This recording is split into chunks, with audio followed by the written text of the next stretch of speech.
where the crash occurs. Disneyland, a kingdom of manufactured joy, has witnessed its share of genuine horror.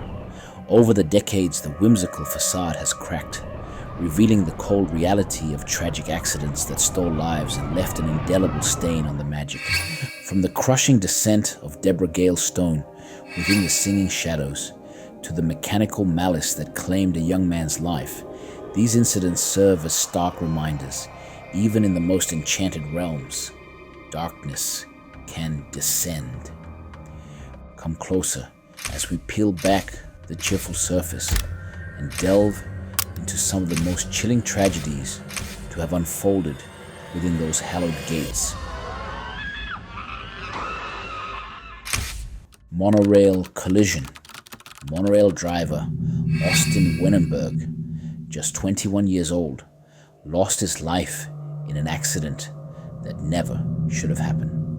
On the 5th night of July 2009, in the dead hush of 1:30 a.m., Austin Wenenberg held the controls of Monorail Purple, guiding it back to its station after a long night's enchantment.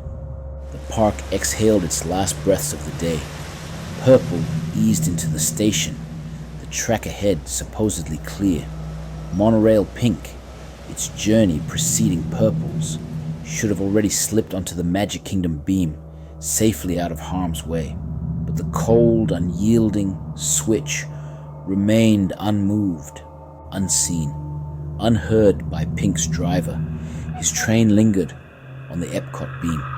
A flick of a switch, a moment of inattention, sent tons of metal hurtling backward. Instead of merging onto the clear path, Pink blindly reversed, a steel behemoth hurtling towards the stationary Purple. 21-year-old Austin Wenenberg saw the approaching Pink Leviathan. A desperate surge of adrenaline, a valiant attempt to throw his train into reverse, a futile plea against the inevitable. Too late. Purple stood frozen as, at the stroke of 2 a.m., Monorail Pink slammed into it with unforgiving speed. The streamlined noses, the very eyes of the trains, buckled and shrieked as Pink's momentum drove the two giants backward, crushing the life from Austin Wenenberg in an instant.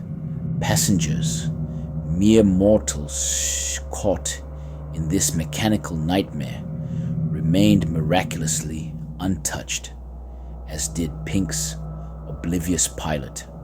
The following day, the monorail system resumed its duties, a veneer of normalcy masking the raw wound, new procedures implemented, a silent acknowledgement of the blood spilled on the tracks.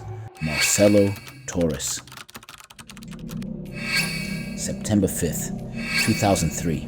The joyful screams aboard Big Thunder Mountain Railroad turned to a chorus of terror. 22-year-old Marcelo Torres, seated in the front car, the thrill of the ride his last earthly sensation. The train lurched, a sickening shudder. Two bolts, vital arteries of the left wheel assembly, sheared away, falling onto the unforgiving track. An axle jammed, a metallic shriek as the locomotive nosedived, colliding the tunnel's unyielding ceiling. The impact, a brutal kiss of steel, snapped the tow bar, connecting the locomotive to the first passenger car, sending it crashing into the undercarriage. Marcelo suffered fatal chest injuries, including shattered ribs and a lung laceration that caused significant blood loss. Passengers, trapped in the cavern's darkness for an agonizing hour, their screams mingling with the silence of the lifeless form beside them, awaited rescue. 10 others bore the marks of the mechanical betrayal. An investigation unearthed the chilling truth: human error, a failure to properly tighten 2 screws during routine maintenance. 12 uneventful journeys followed the faulty repair, but on the 13th, unusual noises, a mechanical premonition, went unheeded. Disneyland, in a rare admission, accepted fault, settling with Marcello's family.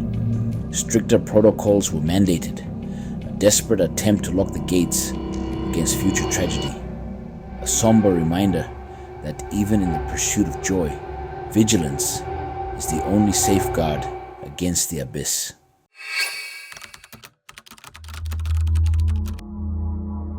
Disney's California adventure got off to a rocky start, a slow climb to enchantment, but even in its revitalized state, shadows lingered. The Hyperion Theater, a stage for dreams, became a site of stark reality in April 2003. A stage technician, high above the spectacle, preparing for the illusion, plummeted 60 feet from a catwalk. Rushed to the hospital, he passed away a month later without regaining consciousness. An investigation pointed a damning finger, failed safety protocols, a fine, a paltry sum for a life lost. The most serious incident, but not the first or last time Disney's safety measures were called into question.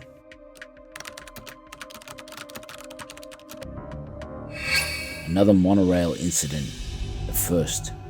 Monorails are a ribbon of futuristic transport, a seemingly infallible system, sleek trains on fixed paths, a promise of safety. But safety, a fragile construct, relies on fallible human choices. June 17th, 1966. 19-year-old Thomas Guy Cleveland, drawn by the siren call of the Magic Kingdom, was killed when he attempted to sneak into Disneyland along the monorail track. He scaled the park's 16-foot high outer fence on a grad night and climbed onto the monorail track, intending to jump or climb down once inside the park. He didn't envision the tons of steel hurtling towards him, a security officer's frantic warning. Lost in the wind or ignored in youthful folly, the monstrous train struck, dragged, leaving behind only a mangled end. One of Disneyland's first deaths, a stark, grim reminder that even in the happiest place, bad decisions carve paths to heartbreak. Mark Maples. The Matterhorn, a majestic peak, promising thrilling descent, but beneath the playful facade, a history etched in sorrow. 15-year-old Mark Maples, defying the very rules meant to protect him, unbuckled, standing as the bobsled clawed towards the mountain's crest, a foolish act in the deceptive darkness. He lost his balance, was thrown from the sled, and fell to the track below, suffering severe injuries, including a shattered head ribs and internal damage. His friends, oblivious in the darkness, felt only a fleeting collision. The ride ended, a chilling absence noted. Maples was later found unconscious on a ledge, a third of the way down the artificial peak. Rushed to the hospital, life slipped away days later. Disneyland confirmed the fatal defiance of safety. 20 miles per hour, the speed of a life, extinguished. Mark Maples, the first fatality, a stark testament to the lethal consequences of ignoring the silent guardians of safety. Deborah Gale Stone. 18-year-old Deborah Gale Stone, a smiling face amidst the magic of America Sings. Her role, welcoming guests into a rotating world of song. July 8th, 1974. A week after the attraction's revival, her welcome turned to a silent scream. 6 stages in a circular dance, walls that moved, not apart like before, but towards each other, a tightening, deadly embrace. Deborah, microphone in hand, stood at the edge of the stage as the outer ring began its inexorable rotation. As the walls moved toward each other, Deborah was tragically crushed between the spinning theater wall and the stationary stage wall. This happened during a brief intermission between shows when the audience had exited and the stages were shifting into position for the next show. A chilling scream pierced the air, heard by a guest in the adjacent theater. Operators arrived to a scene of unimaginable horror. Deborah's death, the first staff fatality in Disneyland's 19 years. In response, Disneyland closed America Sings for 2 days and quickly made safety improvements.